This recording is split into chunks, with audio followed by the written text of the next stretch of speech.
Hello दोस्तों, आज हम आपको बताने वाले हैं चैप्टर नंबर 13 और चैप्टर नंबर 14 के वो important questions which are most important for your board exam. ठीक है, मैं केवल कुछ सेलेक्टेड क्वेश्चंस ही बताने वाला हूं, 4 से 5 क्वेश्चन मैं बताऊंगा और आप अगर इन क्वेश्चंस को तैयार कर लेंगे तो आपके लिए बहुत ही बेनिफिशियल साबित होंगे। ठीक है, तो आज मैं उन्हीं क्वेश्चंस की चर्चा करने वाला हूं। उससे पहले मैं एक बात और बता देना चाहता हूं कि अगर आप इन सारे क्वेश्चंस की पीडीएफ नोट्स डाउनलोड करना चाहते हैं तो आप हमारे टेलीग्राम ग्रुप को ज्वाइन कर सकते हैं। ठीक है, टेलीग्राम चैनल को ज्वाइन करने के लिए आप डिस्क्रिप्शन बॉक्स में एक लिंक दिया गया है, उस पर क्लिक करेंगे, डायरेक्टली आप ज्वाइन हो जाएंगे। और अगर आप हमें इंस्टा पर फॉलो करना चाहते हैं तो इंस्टाग्राम का भी लिंक हमने डिस्क्रिप्शन में दे रखा है। ठीक है, इसके पिछले वाले जितने भी चैप्टर्स हैं उन सारे चैप्टर्स के जो इंपॉर्टेंट क्वेश्चंस थे उन सारे क्वेश्चंस के बारे में भी हमने पिछले वाले वीडियोस में बताया है।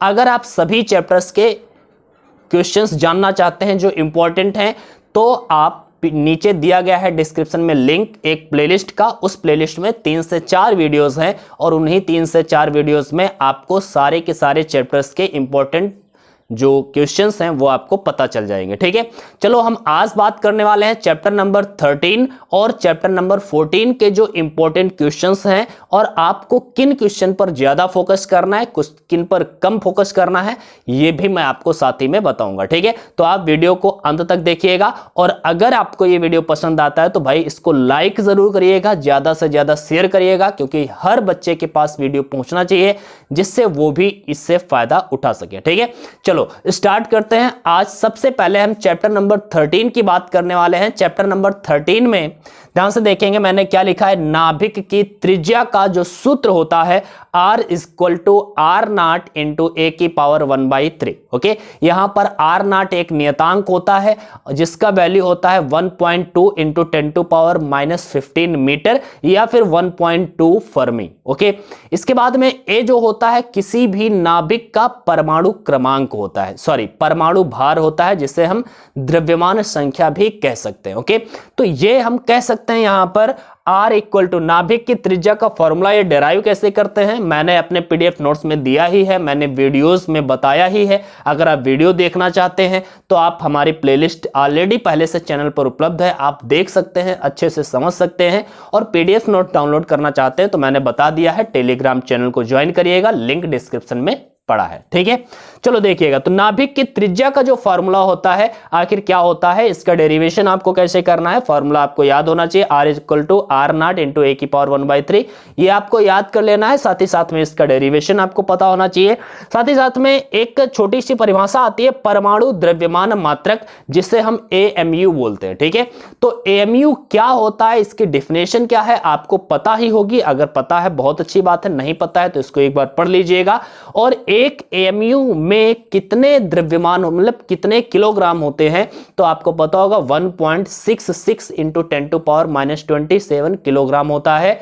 और अगर देखें तो एक AMU द्रव्यमान से कितनी ऊर्जा बन सकती है तो इसके लिए आंसर है 931 मिलियन इलेक्ट्रॉन वोल्ट ऊर्जा बन सकती है। मैंने यहां पर लिख दिया है, अभी मैं हट जाऊंगा, आप आराम से इसका स्क्रीनशॉट ले सकते हैं। ठीक है, तो एक AMU से 931 मिलियन इलेक्ट्रॉन वोल्ट ऊर्जा भी बन सकती है। याद रखिएगा, कहीं कहीं पर 931.5 लिखा होता है, कहीं कहीं पर 931 मिलियन इलेक्ट्रॉन वोल्ट होता है, उसमें कोई टेंशन लेने की बात नहीं है, कुछ भी इस्तेमाल करें, ठीक है। ठीक है, इसके बाद में नाभिकीय विखंडन की श्रृंखला अभिक्रिया क्या होती है, इसके बारे में अक्सर पूछा जाता है। तो नाभिकीय विखंडन की श्रृंखला अभिक्रिया आप अच्छे से तैयार कर लेंगे। श्रृंखला अभिक्रियाएं 2 होती हैं, एक अनियंत्रित श्रृंखला अभिक्रिया और एक होती है नियंत्रित श्रृंखला अभिक्रिया। ठीक है, तो आपको नाभिकीय विखंडन की नियंत्रित श्रृंखला अभिक्रिया जो है इस पर विशेष ध्यान देना है और इसको अच्छे से तैयार कर लेना है।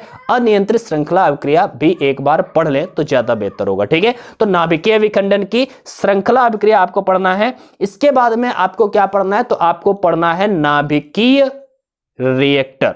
ओके, आपको क्या पढ़ना है, नाभिकीय रिएक्टर। नाभिकीय रिएक्टर के प्रमुख कौन कौन से भाग होते हैं और उनका क्या उपयोग होता है। ठीक है। तो ये आप नाभिकीय रिएक्टर को अच्छे से तैयार कर लीजिएगा। ये नाभिकीय रिएक्टर किस सिद्धांत पर कार्य करता है तो आपको पता ही होगा। नाभिकीय रिएक्टर जो है नाभिकीय विखंडन की जो श्रृंखला अभिक्रिया है, नियंत्रित श्रृंखला अभिक्रिया पर कार्य करता है, ठीक है। तो ये आपको अच्छे से नाभिकीय रिएक्टर को तैयार कर लेना है। इसके बाद में कार्बन साइकिल, मतलब सौर ऊर्जा जो है, सूर्य की जो ऊर्जा है उसका क्या स्रोत है, इसके लिए बताया गया कार्बन साइकिल के बारे में। मेरे नोट्स में आपको मिल ही जाएगा, वीडियोस मेरे पड़े हुए हैं, आप देख ही सकते हैं, ठीक है। तो सौर ऊर्जा में जो हम कह सकते हैं कि कार्बन साइकिल है, उसके जो इक्वेशन है, जो समीकरण है, वो अच्छे से तैयार कर लीजिएगा, ठीक है। तो बस इतना ही आपको तैयार करना है चैप्टर नंबर 13 में। चैप्टर नंबर 13 बहुत बड़ा चैप्टर है, बट आपको जो तैयार करना है वो सब कुछ नहीं पढ़ना है, बस केवल इतने ही क्वेश्चंस पढ़ने, छोटे छोटे क्वेश्चंस हैं। मैंने बताया कि नाभिक की त्रिज्या का फॉर्मूला आपको पता ही है और इसका डेरिवेशन 2-3 लाइनों में आसानी से हो जाता है, आप कर ही लेंगे। परमाणु द्रव्यमान मात्रा एक छोटी सी परिभाषा है, इसका वैल्यू मैंने यहां पर लिख दिया है। साथ ही साथ में नाभिकीय विखंडन की श्रृंखला अभिक्रिया में आपको कौन सी श्रृंखला अभिक्रिया, नियंत्रित श्रृंखला अभिक्रिया को अच्छे से पढ़ लेना है, अनियंत्रित को भी पढ़ लेंगे, कोई दिक्कत नहीं है। नाभिकीय रिएक्टर को तैयार कर लेना है और साथ ही साथ में कार्बन साइकिल, ठीक है। तो कार्बन साइकिल आपको देख लेना है। इसके बाद में अगर हम बात करें चैप्टर नंबर 14 की, बच्चा अगर वीडियो पसंद आ रहा है तो इसको लाइक जरूर करिएगा, शेयर जरूर करिएगा, ठीक है। इसको शेयर करिएगा, लाइक करिएगा और अगर आपने अभी तक इस चैनल को सब्सक्राइब नहीं किया है तो सब्सक्राइब जरूर करिएगा, ठीक है। चलो हम देखते हैं चैप्टर नंबर 14। चैप्टर नंबर 14 में क्या है, कौन कौन से क्वेश्चन तैयार करने हैं आपको। बहुत बड़ा चैप्टर है, इसमें कुछ हमने ज्यादा क्वेश्चंस को लिया है, ठीक है। पहला यहां पर देखेंगे अग्रदिशिक पीएन संधि डायोड। अग्रदिशिक पीएन संधि डायोड, आप पीएन संधि डायोड के बारे में तो जानते ही होंगे। पीएन संधि डायोड अग्रदिशिक और पश्चदिशिक दो स्थितियों में आता है, जिसे हम उत्क्रम अभिनत या पश्च अभिनत भी कहते हैं, ठीक है। तो उत्क्रम अभिनत या फिर अग्रदिशिक एक ही बात होती है। तो आपको क्या करना है, अग्रदिशिक पीएन संधि डायोड को अच्छे से तैयार कर लेना है। इसके बाद में इंग्लिश में बोलते तो forward bias PN junction diode बोला जाता है, ठीक है। तो आप इसको अच्छे से तैयार कर लेंगे। इसके बाद में पीएन संधि डायोड पूर्ण तरंग दृष्टिकारी के रूप में, पीएन संधि डायोड का उपयोग पूर्ण तरंग दृष्टिकारी के रूप में कैसे किया जाता है, इस क्वेश्चन को भी आप अच्छे से तैयार कर लेंगे। पीडीएफ फाइल में हमारी सारी की सारी ये जानकारियां दी गई हैं, ठीक है। अच्छे से आप तैयार कर लेंगे। ये थ्योरेटिकल पूरा का पूरा चैप्टर है, इसमें डेरिवेशन कुछ नहीं है, तो आपको अच्छे से इन कॉन्सेप्ट्स को समझ लेना है, ठीक है। अगर समझना चाहते हैं तो हमारे यूट्यूब चैनल पर सारे के सारे वीडियो लेक्चर भी पड़े हुए हैं, आप आसानी से देख सकते हैं, ठीक है। इसके बाद में बात करें प्रकाश उत्सर्जक सेल, जिसे बोलते हैं एलईडी, लाइट इमिटिंग डायोड, इसको आप अच्छे से तैयार कर लेंगे क्योंकि ये भी बहुत इंपॉर्टेंट है आपके लिए। इसके बाद में फोटो डायोड, जो फोटो डायोड होता है जिसे हम प्रकाश के संसूचन में प्रयोग किया जाता है इसे, ठीक है। तो फोटो डायोड की क्रियाविधि क्या है, इसका सिद्धांत क्या है, इसको भी अच्छे से आप तैयार कर लेंगे। इसके बाद में अगर हम बात करें एनपीएन ट्रांजिस्टर, एनपीएन ट्रांजिस्टर प्रवर्धक के रूप में कैसे इस्तेमाल किया जाता है, तो इसकी भी आप जानकारी ले लेंगे कि एनपीएन ट्रांजिस्टर का उपयोग हम प्रवर्धक के रूप में कैसे करते हैं, ठीक है।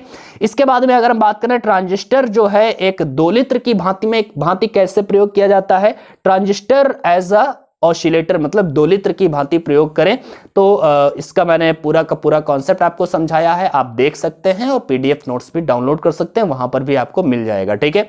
और आपने पढ़ा तो होगा ही होगा। इसके बाद हम बात करें अवक्षय परत, अवक्षय परत, छोटी छोटी परिभाषाएं, अवक्षय परत क्या होता है, उसके बाद में एवेलांस भंजन क्या है, तो ये दोनों छोटी छोटी परिभाषाएं हैं, आप इनको एक बार इनका कॉन्सेप्ट समझ लेंगे। और साथ ही साथ में ऊर्जा बैंड सिद्धांत के आधार पर पदार्थ के चालक, अचालक और अर्धचालक की व्याख्या करना है। ऊर्जा बैंड सिद्धांत के आधार पर चालक किन्हें कहते हैं, अचालक किन्हें कहते हैं और अर्धचालक किन्हें कहते हैं, ठीक है। तो ये कुछ क्वेश्चन हैं जो बहुत ही इंपॉर्टेंट है। इसमें मैंने बताया आपको 8 क्वेश्चंस, और यही एक ऐसा अकेला चैप्टर है जिसमें मैंने 8 क्वेश्चंस बताए हैं। अदरवाइज हर चैप्टर में मैंने 4 से 5, 5 से 6 क्वेश्चन ही आपको बताए हैं और आप उनको आसानी से याद भी कर सकते हैं। ये थोड़ा थ्योरेटिकल चैप्टर है, थोड़ा लॉन्ग चैप्टर है, तो इसको मैंने क्योंकि और ये इंपॉर्टेंट भी है आपके बोर्ड एग्जाम की दृष्टि से, बहुत इंपॉर्टेंट है, ठीक है। तो इस चैप्टर को आप अच्छे से तैयार कर लेंगे क्योंकि ये चैप्टर जो होता है ये बहुत इंपॉर्टेंट होता है आपके बोर्ड एग्जाम में, इनसे क्वेश्चन बनते ही बनते हैं, ठीक है।